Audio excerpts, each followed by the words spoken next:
ये नाराज हो गई तो कल कथा में कोई नहीं आएगा। लेकिन ये नहीं करें, ये किसी कवि ने बनाया है और ये सत्य भी है, गलत नहीं है। लेकिन आप नाराज मत होना, कथा में तो आना कि जब हमें भेद ही नहीं बताते हम किस लिए जाए। ये तुम्हारी घर की लड़ाई वहीं पे कर लेना,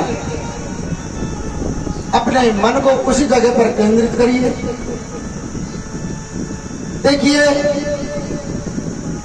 कथा मैं कर रहा हूं, सुनाता रहूंगा, आप जीवन में नहीं उतारेंगे कोई मतलब नहीं है। लेकिन घर गृहस्थी में छोटी छोटी बातों को ध्यान अवश्य रखें। जैसे सुबह मैंने बताया आप 5 दोष करते हैं, उसका 5 यज्ञ बताया। उसी प्रकार आप में एक कमी है, पुरुष में तो होती है, लेकिन गृहलक्ष्मी आप है, इसलिए बार बार टारगेट आपको किया जाता है। कभी भी कुछ भी हो, कैसी भी विपत्ति आ जाए, अपने स्वामी से कभी भी झूठ मत बोलो। अगर आपसे कोई नुकसान हो गया, भाई नफा नुकसान तो होता ही रहता है, और उस नफा नुकसान को कोई जानवर थोड़ी ना करेंगे, करेगा तो इंसान ही। तो आप साफ और शब्दों में कह दो कि स्वामी जी आज हमसे ये नुकसान हो गया है, आप इसके लिए क्रोध ना करें और हमें क्षमा करें। लेकिन आप एक बात को छुपाने के लिए 50 झूठ का सहारा और ले लेते हैं। एक जो सबसे बड़ी आप में कमी है, आप अपने बच्चों को उतना ही दुलार करें जितना दायरा होता है। आप ये बताइए, पिता को कभी अपनी संतान बुरी लगती है क्या? नहीं लगती। तो बच्चे का प्यार का ठेका आपका ही है क्या? क्या पिता प्यार नहीं करते? लेकिन आप में कमी यह है, अगर पिता ने अपने बच्चे को आपके सामने फटकार दिया, बच्चे की आंख वकील बनकर के सामने आ जाती है। देखो जी, आप 24 घंटे पता नहीं किसका गुस्सा रहता है, आप आके मेरे बच्चों पर घाव घाव करते हैं और हमेशा पीछे पड़े रहते हैं। क्या पिता पागल है? पिता को पता नहीं कि मैं गलत हूं या सही हूं? पिता अपने बच्चे की गलती को देखना नहीं चाहता, और आपके प्यार की ममता उसकी गलती पर पर्दा पटकती है और आप हिमायती हो जाती है। जब वह बच्चा बड़ा होता है तो सबसे पहले शुरुआत आपसे ही होती है। सबसे पहले कहना आपका ही नहीं मानेगा। क्यों? कि वसीयत तो आपने दी है लिख करके उसको। अगर उस दिन आप उसके हिमायती बनकर पिता के सामने नहीं जाती तो शायद ये दिन देखना नहीं पड़ता। अभी मैं पिछले गांव में कथा में गया था, 24 तारीख को आया हूं हरियाणा करके। वहां पर 4-5 माताएं आई अपने अपने बच्चों को लेकर, उनकी आयु होगी 20 और 22 वर्ष। कहने लगी, महाराज जी हमारे एक ही तो संतान है और हमारे तो ये बड़े परेशान करते, कहना नहीं मानते। मुझे इस बात का पता था, क्यों मैं तो मन से बोलता हूं। मैंने कि आप अपने स्वामी को लेकर के आइए। ये मैं माँ के पेट से नहीं सीखा हूं अनुभव, मैंने भी ये आप जैसों से सीखा है। आज वो अपने पतियों को लेकर के आई। मैंने कहा, श्रीमान महोदय जी ये बच्चे का व्यवहार आपके प्रति भी ऐसा ही है क्या? वो कहने लगे, नहीं जी आपकी मम्मी की बात नहीं मानता, मेरे सामने तो पढ़ता ही नहीं, मैं घर आता हूं तो ये बाहर निकल जाता है। मैंने उनसे कहा, माता जी ये सब आपकी ही देन है। जिस दिन आप पिता इसकी गलती पर फटकार रहा होता, आप बात ही बन करके नहीं जाती, तो आज ये हालत आपकी नहीं होती। मैं ये नहीं कह रहा हूं कतई भी, मेरा कहने का उद्देश्य ये नहीं है कि आप अपने बच्चों को प्रतिदिन मारें, लेकिन आपको पता है मेरा बच्चा ने गलती की है और पिता डांट रहा, तो उस समय आप मौन हो जाइए, साइड हो जाइए।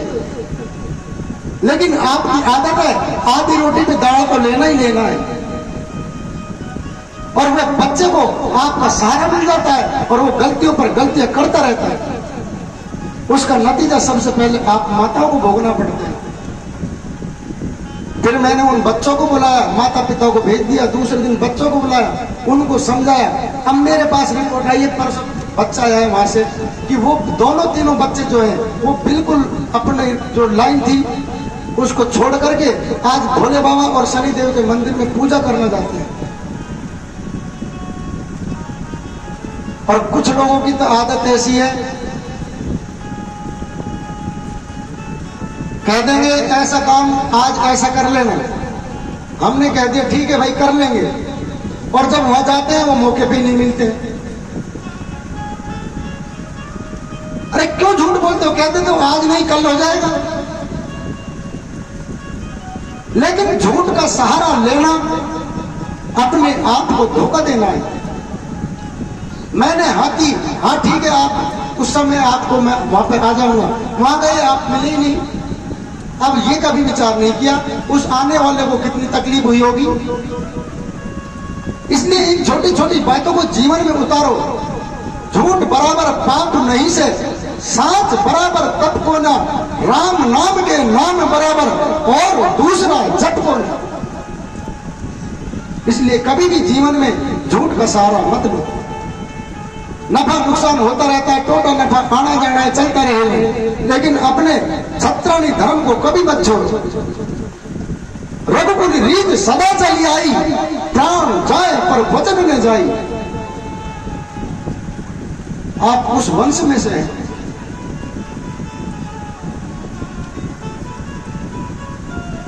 अपनी वाणी को विराम देते हुए फिर आपको लेके चलता हूं श्रीमद् भागवत की अगली कथा। यहां पर मनु और शत्रुपा तीनों की पुत्रियों, तीन जो पुत्रियां थी उनका मैंने आपको वर्णन सुनाया। अब उनके दो पुत्र थे, प्रथम पुत्र प्रियव्रत और दूसरा उत्तानपाद। यहां पर उत्तानपाद का वंश का वर्णन मैं आपको सुनाता हूं। उत्तानपाद इस भूमंडल के अधिपति राजा हुआ करते। सूर्य उगने से सूर्य छिपने तक इनका ही राज्य था। इनके यहां समय आने पर विवाह हुआ। इनका विवाह सुनीति के साथ हुआ। दुर्भाग्य ऐसा हुआ, सुनीति की कोख से कोई बालक ने जन्म नहीं लिया। समय आने पर उत्तानपाद ने अपना दूसरा विवाह किया सुरुचि के साथ। सुरुचि के यहां समय आने पर एक बच्चे ने जन्म लिया, उसका नाम उत्तम हुआ। देव की प्रेरणा ऐसी हुई, उत्तम पैदा होने के बाद पारसी और बड़ी रानी जो सुनीति थी उसके भी गर्भ में एक बच्चा आ गया और सुनीति के भी एक बच्चा हुआ। उस बच्चे का नाम हुआ ध्रुव। दोनों भाई बड़े प्यार प्रेम से महल के आंगन में खेलते। महाराज उत्तानपाद देश देशांतर में घूम करके किसी दिग्विजय से आ रहे थे। आकर के भवन में सिंहासन पर बैठे। बालकों को पता लगा कि आज हमारे पिताजी बहुत दिनों में वापस राज सिंहासन पर आकर के आसीन हुए हैं। बच्चों का स्वभाव होता है, पिताजी जैसे आए वो भाग करके, और वह उत्तम तो गोदी में बैठा नहीं, और बालक ध्रुव जाकर के पिताजी की गोद में बैठ गया। उसी समय उसकी मौसी आई। कौन? उत्तम की माता जी, तो छोटी वाली थी सुरुचि। और जब बालक ध्रुव को महाराज उत्तानपाद की गोद में बैठा हुआ देखा तो उनको वह देखा नहीं गया। उस बालक को हाथ पकड़ करके और नीचे खींच कर पटक दिया। कहने लगी, तू इस गोद का अधिकारी नहीं हो सकता। राजा की गोद में तो मेरी कोख से होने वाला पुत्र ही बैठेगा, वही उसका अधिकारी है। अगर तुझे इस गोद में बैठना है तो उस प्रभु को याद कर, उस विष्णु को याद कर जो तुझे मेरी कोख से जन्म दे करके और तुझे मेरा पुत्र बनाए। जब तू मेरा पुत्र बनेगा तब तू राजा की गोद में बैठ सकता है। भैया 5 मिनट और रुक जाइए प्लीज, 5 मिनट रुक जाइए, थोड़ी सी कथा। आज बालक को पिता की गोद से उतार करके नीचे फेंक दिया। वह बालक रोता हुआ अपनी दूसरे महल में जो खुद की माता थी सुनीति उसके पास गया और कहने लगा, माताजी आज मुझे मौसी ने अब पिता की गोद में बैठा हुआ था, उन्होंने मुझे उतार करके भगा दिया और कहने लगी, उस विष्णु को याद कर जो तुझे मेरी कोख से जन्म दे करके पैदा करे, तू पुत्र रूप में आए, तब जाकर इस गोद में बैठना। वह बालक जोर जोर से रुदन करता है। माता सुनीति उसको समझाती है, बालक रोने का नाम बंद नहीं करता, रोता ही रहता है। माता ने जब ज्यादा रोया एक कान पर धीरे से लगा दिया, कहने लगी, अरे बालक ध्रुव, इस गोद की क्या बात करता है? यह गोद तो नश्वर है, एक दिन नष्ट हो जाएगी। तू उस विष्णु को याद कर, उसकी गोद में बैठ जो हमेशा अजर और अमर रहेगी। एक ही नाम जब दोजी के बालक ध्रुव ने सुने, उस माता ने भी विष्णु कहा, इसने भी विष्णु कहा, ये विष्णु कौन है?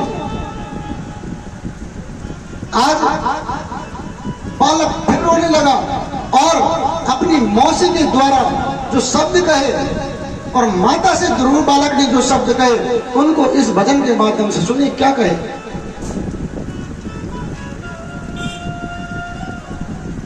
अरे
वृंदावन बिहारी लाल की जय हो, राधा रानी सरकार की जय हो, जय जय श्री राधे